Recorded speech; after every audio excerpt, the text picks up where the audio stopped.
जय हिंद दोस्तों, सैनिक समाचारों में आपका हार्दिक स्वागत है। सबसे पहले बात करूंगा हेडलाइंस की और करंट खबर क्या है। सबसे पहले बात करूंगा जनवरी के बाद जुलाई की हो गई श्री गणेशाय नमः। डीए डीआर पर झटका, आखिर विपक्ष क्यों नहीं उठा रहा सवाल, बड़ा मुद्दा है। और ये डीए डीआर लगातार 7 साल के बाद इतना कम क्यों, और इसका असर सीधे हमारी पेमेंट पे पड़ता है, जेब पे पड़ता है, और आगे जो आपकी वेतन का संशोधन होना है 8वें वेतन, उसके ऊपर पड़ेगा। तो ये बहुत बड़ा मुद्दा है, इसके ऊपर बात करूंगा। और दूसरा बात करूंगा 1 अप्रैल 2025 से केंद्रीय कर्मचारियों की सर्विस 2 साल बढ़ेगी। आखिर क्या है इसकी सच्चाई, वो बात करूंगा।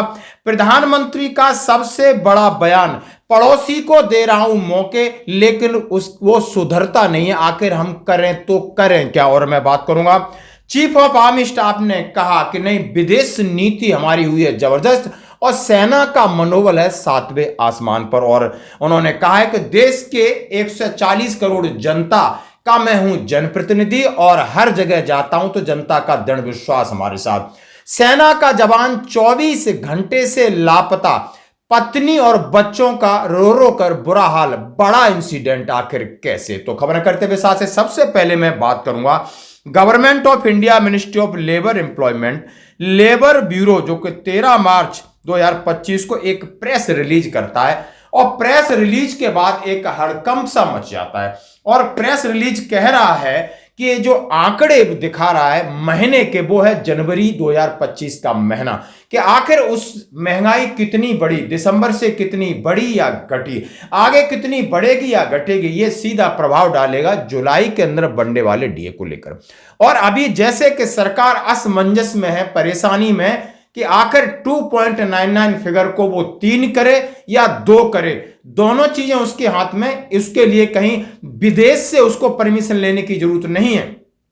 वो ये समझ सकती है, यदि थोड़ी सी भी नैतिक जिम्मेदारी है तो 0.999 0.1 को राउंड ऑफ कर सकती है, जैसे कि हर बार वो राउंड ऑफ का फायदा लेती है। क्या इस बार कर्मचारियों को फायदा नहीं दे सकती। और उसके सामने एक और समस्या खड़ी हो गई कि यानी लगातार गिरती महंगाई, बढ़ती महंगाई, और आंकड़े लगातार गिर रहे हैं कि labour bureau and attached office memorandum so and so इसमें कहा गया है all India CPIIW January 2025 decrease by 0.5 point and stood 143.21 143 point. उन्होंने सीधा कहा है, जैसा कि आप इस अंग्रेजी में देख सकते हो, कि 143.7 जो कि दिसंबर के आंकड़े थे और अब जनवरी के 143.2 है।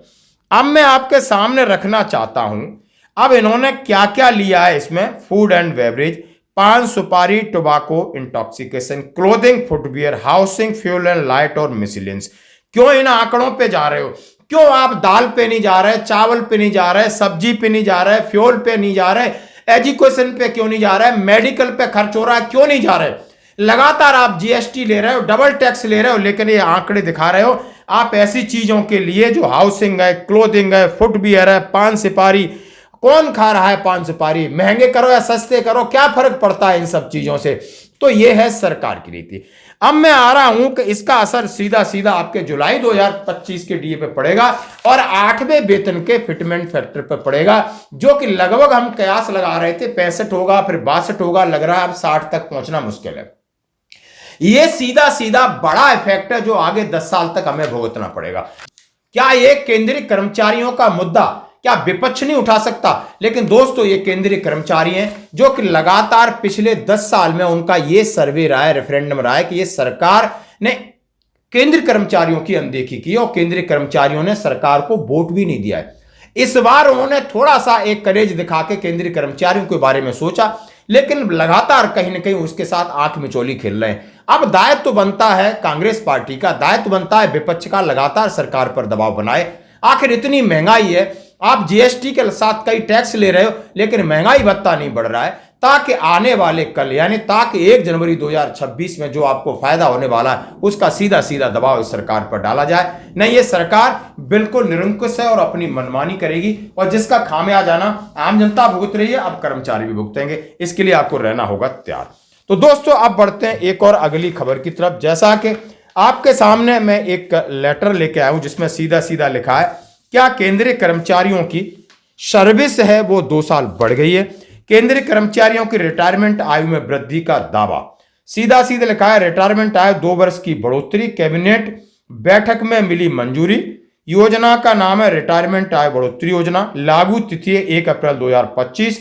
रिटायरमेंट 2 साल और बढ़ गया है और अब ये 62 साल हो गया। लाभार्थी सभी केंद्रीय कर्मचारी, लाभ 2 साल अतिरिक्त सेवा का मौका, उद्देश्य अनुभवी कर्मचारियों को सेवाओं का लाभ देना। अब इसके ऊपर पीआईबी फैक्ट चेक किया गया है कि रिटायरमेंट एज इंक्रीज, योजना का नाम और ये सारी चीज लिखी, इन्होंने कहा ये दावा फर्जी है और अभी तक सरकार ने इसके ऊपर कोई फैसला नहीं लिया गया है। उन्होंने कहा है कि सीधे सीधे कि जैसे कि उन्होंने कहा है कि पेंशन प्रत्याशा वृद्धि में बढ़ोतरी हुई है, अनुभवी कर्मचारियों को रखने के लिए है, पेंशन का बोझ कम पड़ेगा। तमाम ऐसे फैक्टर, तमाम ऐसे सुझावों को लेकर यह एक जो खबर चल रही जो मैं आपके सामने, तो पीआईबी फैक्ट चेक में ये फर्जी है, यानी ऐसा सरकार का कोई इरादा नहीं है कि वो आपकी सर्विस बढ़ाए, तो इसके ये भ्रामक खबर है, तो इसका हम आपसे खंडन करते हैं। अब मैं बढ़ता हूं दोस्तों सीधा सीधा कि माननीय प्रधानमंत्री जी का सबसे बड़ा बयान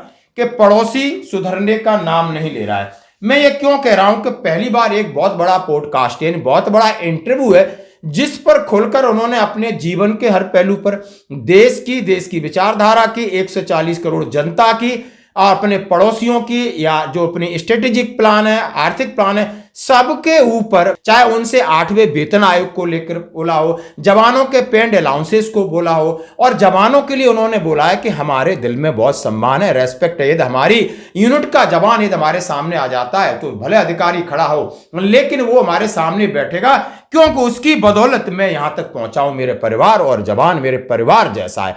तो ये हमारा एक खूबसूरत ट्रेडिशन है और जिसकी बात ये दोहराते हैं तो बहुत अच्छा लगता है कि शायद सेना अपने पुराने दिनों में, पुराने ट्रेडिशन, बाकी तो सब चीज है लेकिन वो ट्रेडिशन, वो सभ्यता, भाईचारा, प्यार और देश के लिए मर मिटने का जज्बा है वो पैदा हो। और साथ ही इन्होंने सबसे बड़ी बात अग्निपथ को लेकर कही, बिल्कुल तार अलग कर दिए, बोला राजनीति बाहर की बात है लेकिन सबसे अच्छा हम जानते हैं कि अग्निपथ योजना को किस तरह मैंने सफल बनाना है, कौन से बदलाव करने के लिए जरूरी है वो अब हम बदलाव करेंगे। तो ये जो कमिटमेंट है, करेज है, बहुत अच्छी बात है। और साथ ही इन्होंने कहा है कि भारतीय सेना प्रमुख ने साफ तौर पर कहा है कि भारत को अपनी विदेशी नीति को सशक्त बनाने की जरूरत है ताकि वैश्विक स्तर पर अपनी उचित स्थिति हासिल कर सके। इसके साथ ही रक्षा बजट, सामाजिक विकास के बीच संतुलन बनाए रखना भी जरूरी, क्योंकि भारत को अपनी सुरक्षा भी मजबूत करनी है और विकास को भी प्राथमिकता देनी है। दोनों बातों में इशारा कर दिया कि आप विकास के नाम पर हमें इग्नोर नहीं कर सकते, आप सुरक्षा के साथ समझौता नहीं कर सकते, क्योंकि माननीय प्रधानमंत्री जी ने कहा है किसी भी देश का आर्थिक विकास या सामाजिक विकास तभी हो सकता है जब आपकी हजारों किलोमीटर की सरहदें वो सुरक्षित हों। जैसा हम सभी जानते हैं, तो भारतीय सेना प्रमुख जनरल उपेंद्र द्विवेदी ने कहा है कि भारत की अंतर्राष्ट्रीय स्थिति अब भारत की ज्यादा सक्रियता हुई है, जो कि 2015 के बाद उन्होंने विदेश सचिव जयशंकर जी के ऐतिहासिक बयान के बाद कहा, जो कि आज वर्तमान में विदेश मंत्री हैं। और उन्होंने कहा है और हमें और बेहतर होने की जरूरत है और विकसित भारत 2047 से जुड़ी संभावनाओं के बारे में बात कहा, जैसे कि माननीय प्रधानमंत्री का विजन है।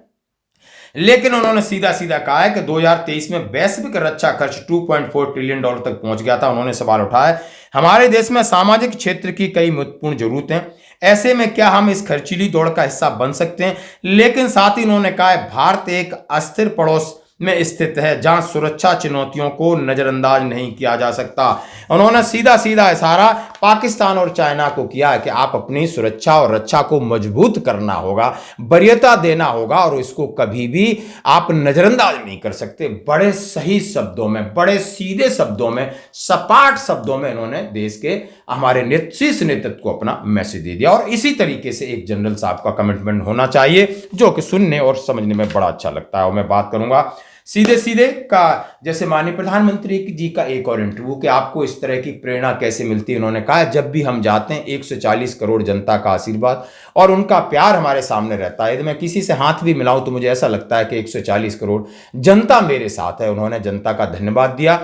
ये तुलना करना उचित नहीं होगा कि 20वीं सदी के महान नेता गांधी थे, वो 20वीं हो, 21वीं हो या 22वीं हो, गांधी महान नेता हर सदी के लिए है। आने वाली सदियों तक महात्मा गांधी रहने वाले हैं, क्योंकि मैं उनको उसी रूप में देखता हूं और आज भी मैं उनको रिलेवेंट देख रहा हूं। जहां तक मोदी का सवाल है, मेरे पास एक दायित्व है लेकिन दायित्व उतना बड़ा नहीं है जितना कि मेरा देश बड़ा है। व्यक्ति इतना महान नहीं है जितना कि मेरा देश महान है। और मेरी जो ताकत है वो मोदी नहीं है।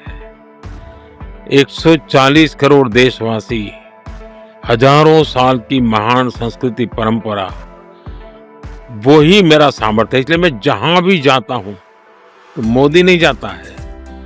हजारों साल की वेद से विवेकानंद की महान परंपरा को 140 करोड़ लोग उनके सपनों को लेकर के, उनको आकांक्षाओं को लेकर के मैं निकलता हूं। और इसलिए मैं कि दुनिया के किसी नेता को हाथ मिलाता हूं ना, तो मोदी हाथ नहीं मिलाता है, 140 करोड़ लोगों का हाथ होता है वो। तो सामर्थ्य मोदी का नहीं है, सामर्थ्य भारत का है। और इस पॉडकास्ट को मैं धीरे धीरे आपके सामने जरूर लाऊंगा, सुनिए। अब मैं बात करूंगा एक सेना का हवलदार अनूप, जो छुट्टी गया था अपने घर और डुबोलिया कटारिया चांदपुर बांध पे वो नहाने जाता है और नहाते समय गुम हो जाता है। एसडीआरएफ की टीम 24 घंटे से लगी है दोस्तों, उसका पता नहीं चल पा रहा है। 22वीं बटालियन का एक हवलदार है, उसकी पत्नी मोहनी और 7 और 5 साल के बच्चों का बिलक बिलक के बुरा हाल है। माता पिता भी सदमे में, यानी बच्चा। अब हम समझ सकते हैं कि यार वो डूबा है तो उसकी जिंदगी तो बची नहीं होगी, कम से कम उसका अंतिम दर्शन हो जाए, उसका शरीर मिल जाए तो ये होता है। यदि आप सेना से हैं या कहीं बाहर है, जब आप बाहर जाते हो तो थोड़ा सा आपको बाकी लोगों की तरह बिहेव नहीं करना है। जो आपको सेना के अंदर सिखाया गया है उसको थोड़ा सा आप अपने दिमाग में रखना है कि नहीं, आप बिल्कुल निरंकुश होकर किसी काम पे मत जाइए। जहां पर आपको कहीं न संशय, तो आप देख सकते हो कि वो तो चले गए, लेकिन परिवार का क्या हाल है, ये दर्द उनको सारे जीवन भर रहेगा। तो दोस्तों आज की खबरों में इतना ही, बने रहिए हमारे साथ।